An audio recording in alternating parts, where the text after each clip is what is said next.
Hey, it's Hockey John from Puckline Betting, and welcome to the Daily Scoring Charts podcast. Today, I want to take a look at a game that I saw last night as I was preparing today's scoring charts. And the minute I saw it, I was like, oh, wow, we're going to have nothing but goals in this game. Scoring, scoring, scoring, early and often.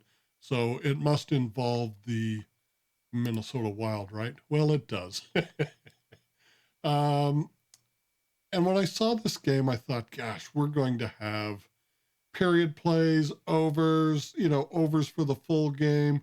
We could probably play the overs in each of the three periods and make money.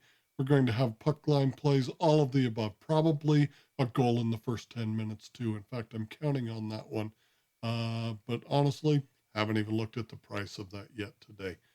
But I want to talk about the first play that I made last night when I saw the game on the card, and that was the over for the full game. Now, one of my books had, an over 5.5 minus 128, and the 5.5's a joke. I'm not going to pay 128 for a number that's going to be in the rearview mirror sooner than later in this game. My other book had a 6 over, I think around minus 105, something like that. And again, I was like, if I don't want to play the 5.5 because the price is terrible, I want to look for a better line. So I actually found the book that I use, the other book that I use, lets me choose alternate lines. And granted, buying and selling half pucks isn't the greatest thing in the world. But when you handicap a game and figure it's going to go way over or way under you know, based on data that you use to arrive at those answers, well, sometimes you're just going to roll the dice and say, look, I want a little positive money because I also think this larger number is not going to be an issue tonight. And that was the case for me. So I settled on a 6.5 over plus 112. I easily played it, no problem. There's a possibility we're at 9 goals before this game is all said and done tonight. And the reason I say that is, twofold. For starters, Minnesota's going to get their goals. Take a look at this. I mean, they're over 4.6 a game on average on home ice. That's pushing the number for us to hit our total. And we only have to get a couple out of New Jersey tonight to hit that number. But I don't think we're going to have any issue with that because look what Minnesota gives up in a game. New Jersey really doesn't struggle to score. Yeah, they're probably not going to put 5 or 6 goals up on you, but they don't really struggle to find 2 or 3 goals. And that's going to be the case tonight because the Minnesota Wild play a type of defense that I actually like, and it goes something like this. You're going to have to outscore us to beat us. Colorado plays the same type of defense. Tampa Bay used to play it. Florida is playing it. You know the teams. They're just going to score and score and score. Edmonton is also playing it. So, you want to score 7 goals tonight, Devils? You probably win this game. 6, it might be a coin toss. You might be in overtime at 6 goals. So anyway, that really excited me. And I want to show you why I think we don't have any trouble getting to this over 6.5. If you've got a 6, awesome. Stick with it because I don't think you're going to have a problem there. But look, Minnesota puts up a goal in each period, right? I mean, they just are playing over in each period. And that means 2 goals. That means 2 goals. That means 2 goals. And look, New Jersey isn't struggling to put up goals in the third period. This is what happens against a team like Minnesota. They just score and score and score. They feel good. They don't care too much that they cough one up to the other team because, we'll just go and get that one back in a hurry. And they frequently do. So, look, we might get a couple of goals there, a couple of goals there, a couple of goals there. 8 goals is not going to surprise me tonight. early and often, is what we say about the Minnesota Wild. And you can see this is just true.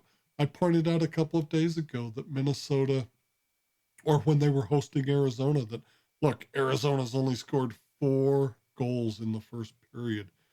And I discounted their ability to actually score a goal, and it cost me a bet that I made in that first period, which was for Minnesota to win the period. But look, New Jersey's in the same boat. They have scored only 4 goals in 8 games. That's just half a puck. But Minnesota's going to go ahead and help them out by coughing up more than a goal a period. You know, we probably see 2, 4, 6 goals just without a real struggle. And we look at these periods that may do better than average on the scoring.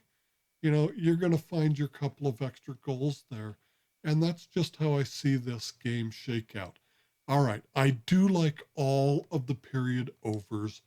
And the only one I generally play pregame is the first period over because we want to see how a game starts. As much as we think we're going to get 8 or 9 goals tonight, these two teams could just be off their game tonight, and it's just going to be a grind to get to a 2-2 tie to go to overtime. I don't really see that game, but you know, these things happen, and you'd hate to lay these big period prices for the second and third without even knowing how the game's going to start. So, you know, we'll probably lay this one pregame. I like first period overs where Minnesota's involved, and they just get it done, as you can see right there. And we'll see how this goes. We'll probably play the second period over.